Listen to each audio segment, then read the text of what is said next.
Hello friends, జై శ్రీరామ్. మేమైతే నెమలి అనే ఊరి దగ్గరికి వెళ్ళాము. కల్లూరు నుంచి వెళ్ళి కొంచెం క్రాస్ అటు తీసుకుంటే వేరే రూట్కి అటు నెమలి అనే ఒక ఊరు ఉంటుంది. అక్కడ శ్రీకృష్ణుడు స్వయంభూ చాలా పవర్ఫుల్ పొలంలో దొరికిందంట విగ్రహం. అసలు విగ్రహం చూస్తే అసలు అసలు కళ్ళన్నీ చెదిరిపోతాయి. ఎంత చిన్నగుంది. అది స్వయంభూ బ్లాక్ ఉంది. రాయి మంచి అదేదో స్టోన్ అనుకుంటా. ఎంత మెరుపు ఉందో అసలు, ఎంత బాగుందో విగ్రహం వచ్చేసి. అది పొలంలో దొరికింది. దానికి మంచి స్టోరీ ఉంది.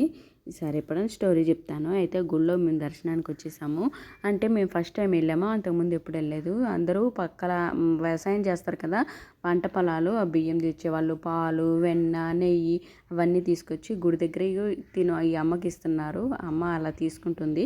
మేము అడిగాము, ఏంటమ్మా ఇవి అంటే, ఇట్లాగా పక్క పొలాలు అంటే పొలం చేసుకున్న వాళ్ళు ఎవరైనా సరే పంట పండిన వాళ్ళు ఇలా తీసుకొచ్చి ఇస్తారని చెప్పేసి తన దగ్గరకు వచ్చి చెప్తుంది. నా వెనకాల ఉన్న ఆవిడకి కూడా తెలియదంట. ఆమె నేను విన్నాము. ఎక్కువ శాతం శ్రీకృష్ణ దేవుళ్ళు ఎక్కువ ఉంటుంది కదా, దేవాలయాలు ఎక్కువ ఉండవు. నేను ఎక్కువ చూడలేదు.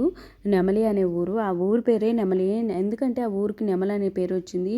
ఆ ఊరిలో నెమలి చెట్లు అనేవి ఉంటాయి. చాలామందికి తెలిసి ఉండవు.